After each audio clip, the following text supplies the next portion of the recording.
brengsek lu ya. Ampun bang. Goblok.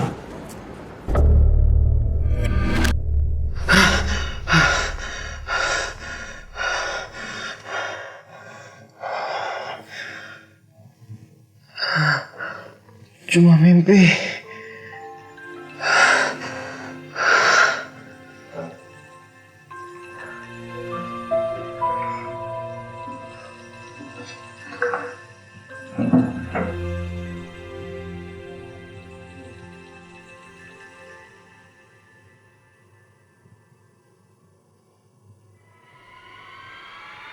Halo, temanku. Kok bisa masuk? Heh, mau kemana lagi lo? Duduk lu sini. Awas, kalau lu pergi, lu pasti mati. Heh, jangan bengong mulu lu, bego lu. Memang saya salah apa? Lu gak usah banyak nanya. Selangkah lu berani keluar dari rumah ini, lu habis. Tapi saya mau kuliah. Nggak usah banyak alasan, diam lu di kamar.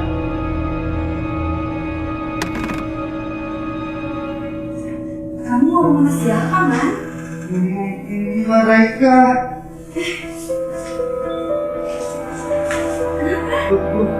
Mereka, Mama tidak melihat mereka. Gak ada orang lain. Kamu ngomong sama siapa sih? Ada apa, Man? Iya, Mam.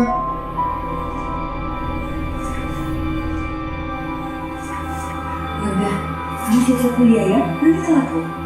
Ih.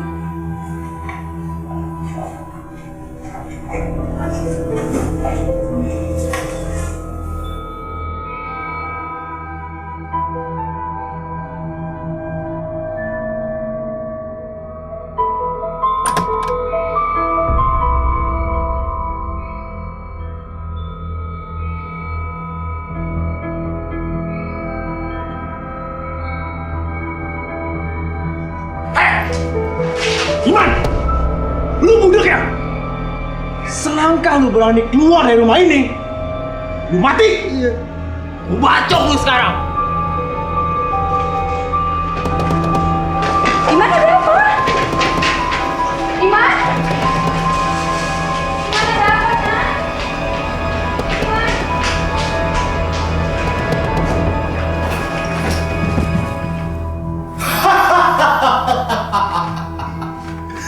Sekarang lu ngerti kan? Gua yang atur hidup lu. Tolong lu. Iman, ada apa? Ada apa, Man? Mereka mengancam aku terus. Sumpah, mereka akan membunuh aku. Bunuh. Aduh.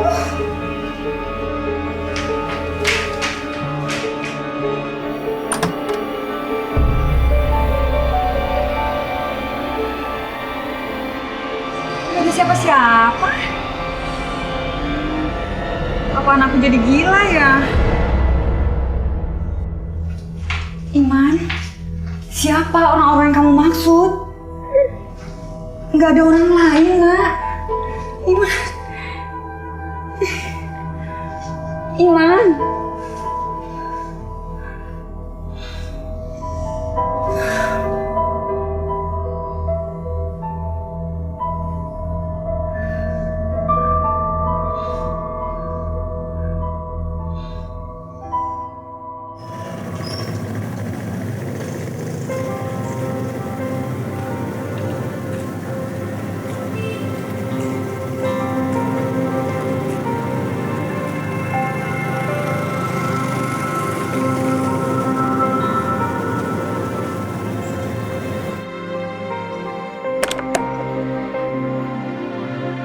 Makasih, Suster. Ya, Selamat sore, Dok. sore, silakan. Ada bisa dibantu? Dok, ini anak saya Iman. Beberapa bulan belakangan ini jadi agak pendiam, segan kuliah, dan tidak mau keluar kamar, Dok. Dia memang kurang pandai bergaul. Tapi sekarang ini malah sama sekali tidak mau ketemu orang. Lalu kelihatannya ketakutan terus. Dan katanya dok, ada orang-orang yang mengancam dan mau menjahatinya. Tapi kalau ditanya lebih lanjut, dia diam saja. Begitu Imam? Coba ceritakan apa yang kamu alami. Iya dok, tapi aku nggak bisa cerita. Mereka ada di sini dan mengancam aku terus. Bapak, Ibu, saya kira Iman menderita skizofrenia. Nah, skizofrenia ini adalah suatu penyakit otak yang cukup berat. Nah, pada penderita skizofrenia ini ditemukan adanya aktivitas suatu zat, yaitu dopamin, yang meningkat. Dan ini hanya dapat diatasi dengan pemberian obat-obatan antipsikotik. Nah, biasanya gejalanya mulai muncul pada umur 16 sampai 30 tahun. Penyebabnya bisa karena faktor keturunan atau juga bisa karena infeksi virus. Kemudian adanya gangguan nutrisi selama dalam kehamilan atau juga adanya perubahan struktur kimiawi pada otak. Gejalanya dapat berupa gejala positif atau psikotik, yaitu delusi atau pemikiran yang tidak wajar. Kemudian adanya halusinasi seperti mendengar suara atau melihat sesuatu yang tidak ada, atau mengalami perasaan seperti terbakar dan gangguan cara berpikir. Nah, yang kedua, gejala negatif berupa menarik diri, kemudian adanya motivasi yang kurang, dan ekspresi emosi yang lumpuh. Pada skizofrenia paranoid, gejala positifnya sangat menonjol, sementara gejala negatifnya sedikit saja. Mereka kadang-kadang memperlihatkan perilaku kekerasan dan adanya usaha untuk bunuh diri akibat halusinasinya. Nah, ini bersifat mengancam dan Bapak, Ibu ya, saya kira Iman menderita skizofrenia paranoid. Ya, karena itu saya akan memberinya obat antipsikotik untuk menghilangkan halusinasinya. Obat ini harus diminum terus dan ia harus kontrol minggu depan. Kalau ternyata obatnya cocok, maka dia bisa kontrol 2 minggu sekali. Kemudian dilanjutkan dengan kontrol sebulan sekali. Dok, anak saya nggak gila kan? Dia bisa sembuh kan dok? Iman memperlihatkan gejala awal dari skizofrenia. Dengan minum obat teratur, dia bisa sembuh. Apa bisa sembuh total dok? Bisa. Dengan minum obat teratur disertai adanya bantuan pihak keluarga pada Iman, khususnya dalam hal dukungan moral. Nah, ini akan sangat membantu proses penyembuhannya. Iman, kamu mau sembuh kan? Mau dok.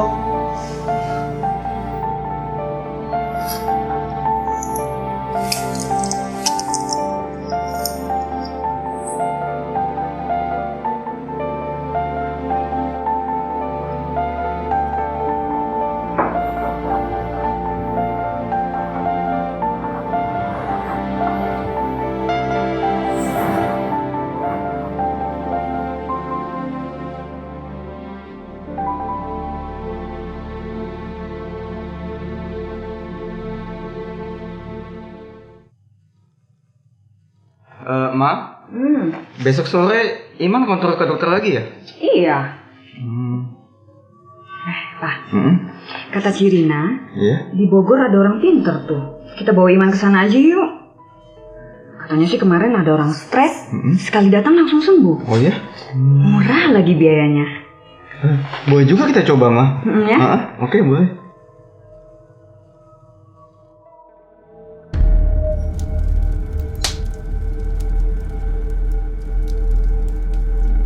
Anak ibu ini ada yang kerjain, tapi tenang saja. Saya bisa bantu menyembuhkannya. Iya saha setan minggat mana? Minggat.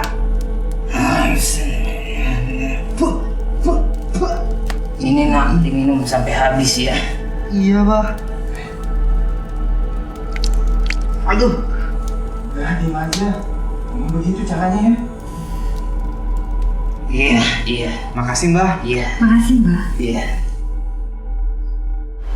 Iman, kamu terima Yesus deh. Pasti hidup kamu akan berubah. Yesus. Siapa dia? Apa dia benar-benar bisa menyembuhkan aku? Tuhan Yesus itu penguasa alam semesta, surga maupun neraka. Orang mati aja bisa dibangkitkan, apalagi cuma nyembuhin penyakitmu, Man. Oh ya? Iya, Man. Jangan terima Yesus. Kalau lu terima Iman? Yesus, gua bakal bawa teman-teman gua buat ganggu lu. Siang malam, lu bakal gua siksa. Man, Kalau lu mau coba, silakan. Biar mampus kalian. Man, kamu kenapa, Man? Iman, kamu kenapa? Man, Iman. Ya Tuhan, jadikanlah Iman anakmu. Selamatkanlah jiwanya. Coba nih kamu perhatiin ya. Loh, Man, lihat dong.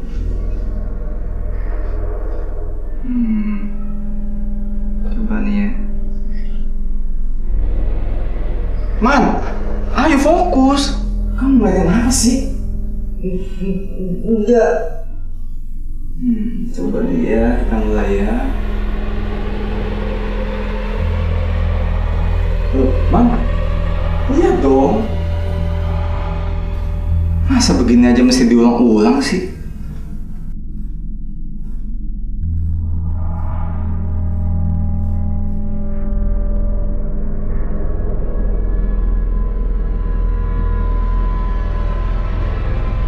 Pak, ya silakan Ibu foto di sini. Ya, oke. Di sebelah sini, Pak. Oke, tolong ya agak mundur dikit. Iya, oke. Maaf, geser dikit. Oke, maaf. Maju dikit. Ibu bisa rapat dikit, Ibu. Nyarong dikit, Ibu, maaf ya. Bapak maju dikit. Ya. Oke, ya. Oke. Maaf, kacamatanya bisa naikin dikit. Oke.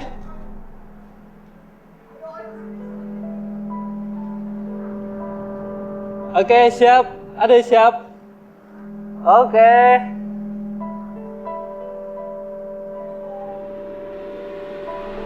Maaf.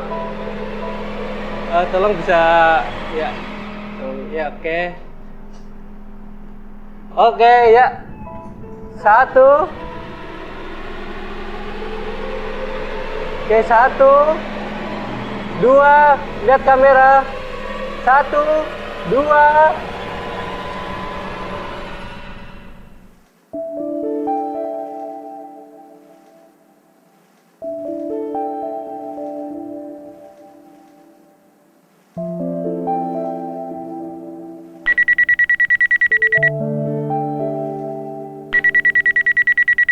Halo, Man.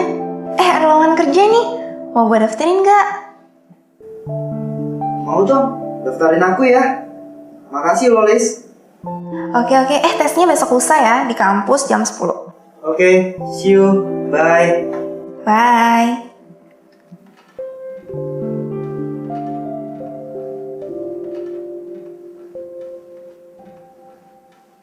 Iman! Lu mau gue tembak ya? Kalau lu berani pergi sama cewek itu, bodoh lu! Pergi! Pergi, bangsa! Jangan ganggu aku lagi! Heh, lu gak punya kuasa buat ngatur kita, tahu gak lu? Kalau lu masih ngelamar kerja, gua bacok lu. Sampai bertemu di luar, kawan. Membusuk lu di neraka. Diam! Diam, bodoh! Iman, kamu jadi ikut tes kan? Iya, Ma. Suara-suara itu muncul lagi. Obatnya sudah kamu minum kan, Man? Iya, aku diancam lagi. Dan obatnya sudah aku minum. Tapi Duh, kamu harus lawan, Nak. Lawan! aku sudah berusaha melawan, Ma. Tapi suara itu makin lama makin kuat. Kayaknya obatnya nggak manjur deh, Ma. Masa sih? Man, kita keterima ya? Ya, doain aku ya, Lis. Pasti. Kalian! Diam! Diam! Desa!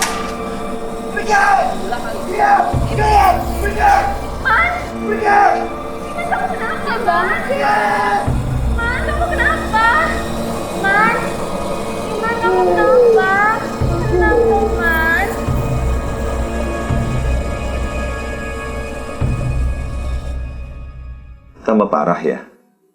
Tapi obatnya diminum kan? Selalu diminum kok, Dok. Tapi makin kuat dan sering gangguannya. Apa ada cara lain, Dok? Di samping minum obat antipsikotik? Ada. Namanya program PIER, Portland Identification and Early Referral Program.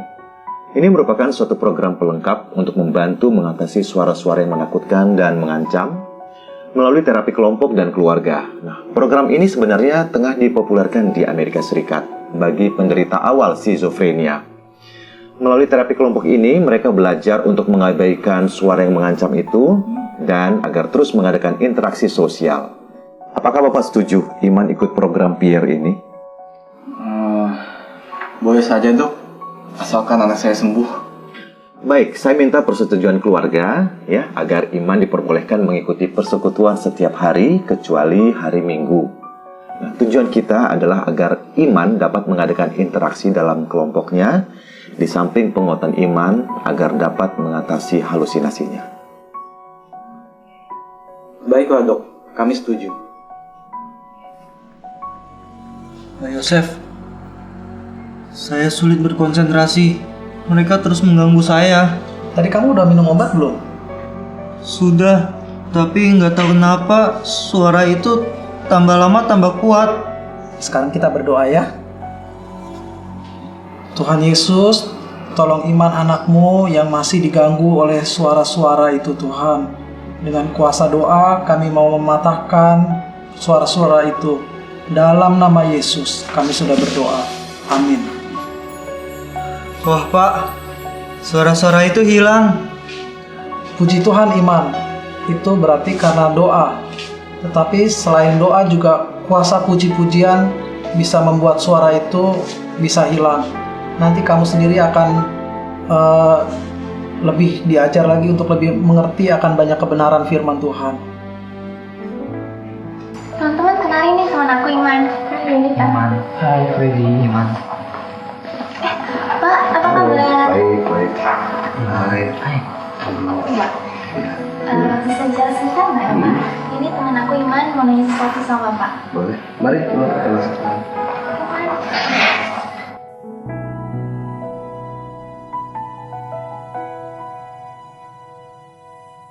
Silakan Iman.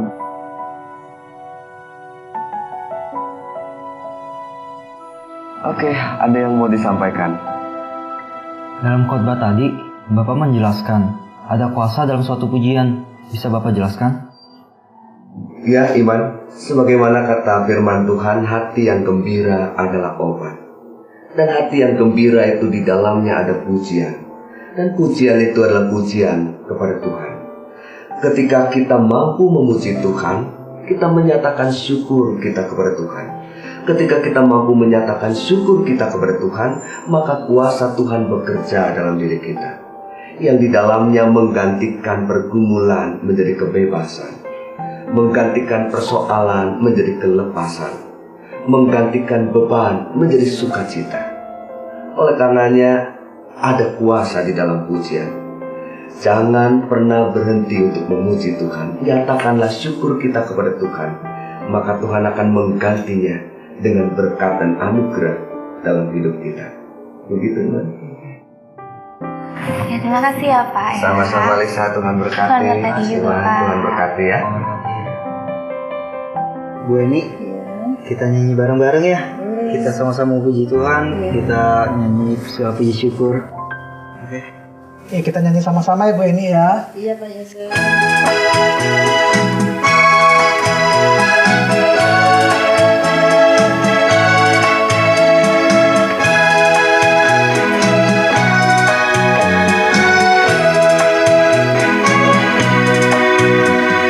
Segala puji syukur hanya bagi-Mu Tuhan, sebab Kau yang layak dipuji. kami bersorak tinggikan nama-Mu. Haleluya.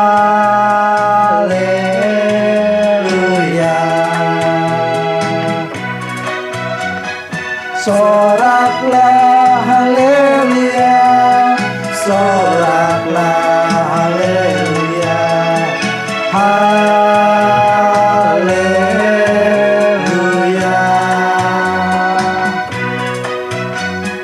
Soraklah haleluya, soraklah haleluya, haleluya.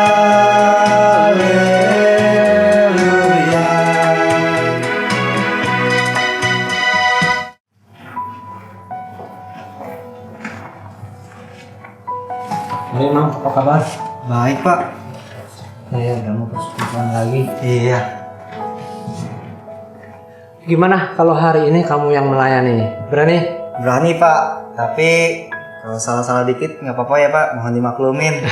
Jangan khawatir, kalau memang mau melayani Tuhan, maju terus anak muda. Oke Pak. Selamat melayani. Makasih Pak. Shalom Bapak Ibu yang dikasihi Tuhan, selamat sore. Apa kabar? Baik. Ya, kalau kita boleh berkumpul kembali di tempat ini untuk mengadakan persekutuan, semua ini karena anugerah Tuhan. Dan kali ini kita akan dipimpin oleh seorang anak muda yang akan melayani kita dengan puji-pujian, yaitu saudara Iman. Waktu saya berikan.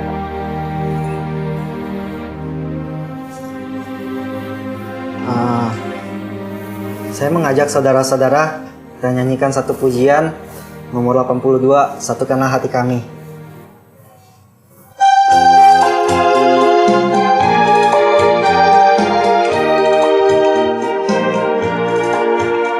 Satukanlah hati kami untuk memuji dan menyembah, oh Yesus, Tuhan dan Rajaku. Eratkanlah tali kasih di antara kita semua, oh Yesus, Tuhan dan Rajaku. Bergandengan tangan dalam satu kasih, bergandengan tangan dalam satu iman, saling mengasihi di antara kita, keluarga kerajaan Allah. Sekali lagi ya, kita nyanyikan Satukanlah Hati Kami. Satukanlah hati kami untuk memuji dan menyembah, oh Yesus, Tuhan dan Rajaku. Eratkanlah tali kasih di antara kita semua, oh Yesus, Tuhan dan Rajaku.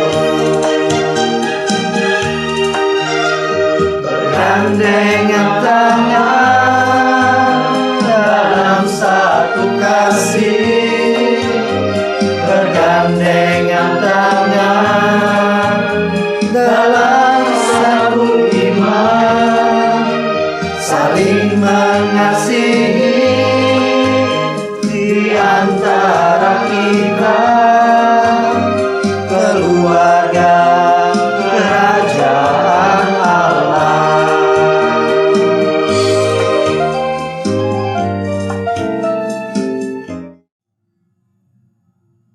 Heh, bodoh! Nanti di luar, lu gua tusuk. Selamat tinggal sobat.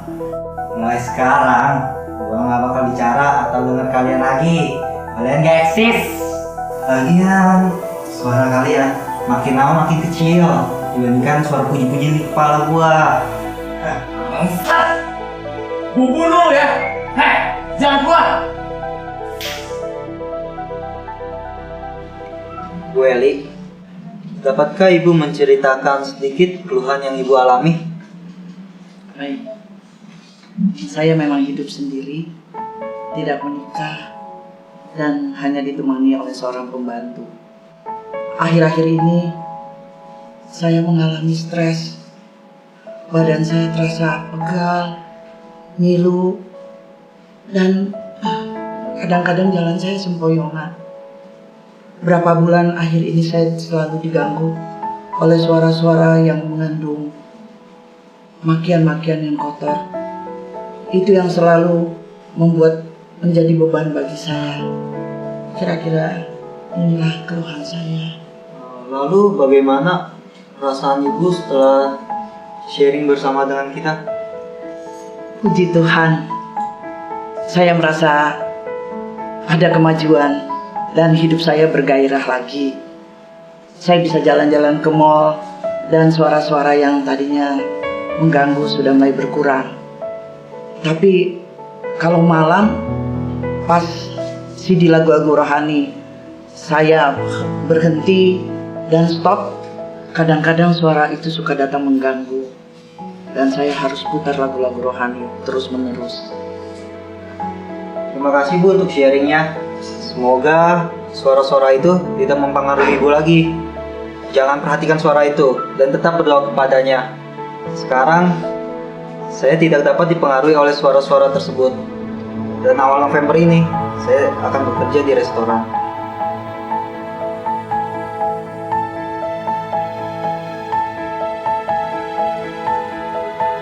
Nah, begitulah kisah kesembuhan saudara Iman. Kisah pasien yang lain, dokter? Selama 4 bulan terakhir ini, kami baru punya 3 pengalaman yang dapat dikatakan cukup memuaskan. Nah, Ibu Eli pada perjumpaan minggu lalu menyatakan sudah terbebas dari suara-suara yang mengganggu itu setelah sekitar 3-4 minggu mengikuti persekutuan. Lalu ada lagi Ibu Welly, seorang TKW yang mengalami stres berat akibat bekerja sangat berat di luar negeri. Dia bekerja di sana sekitar 20 jam seharinya, sehingga akhirnya timbul suara yang menakutkan. Nah, setelah mengikuti persekutuan, suara-suara tersebut mulai menghilang. Lalu ada beberapa lagi penderita lain yang kami anggap tidak berhasil, terutama disebabkan karena faktor keluarga yang tidak mau diajak kerjasama untuk dibina melalui persekutuan.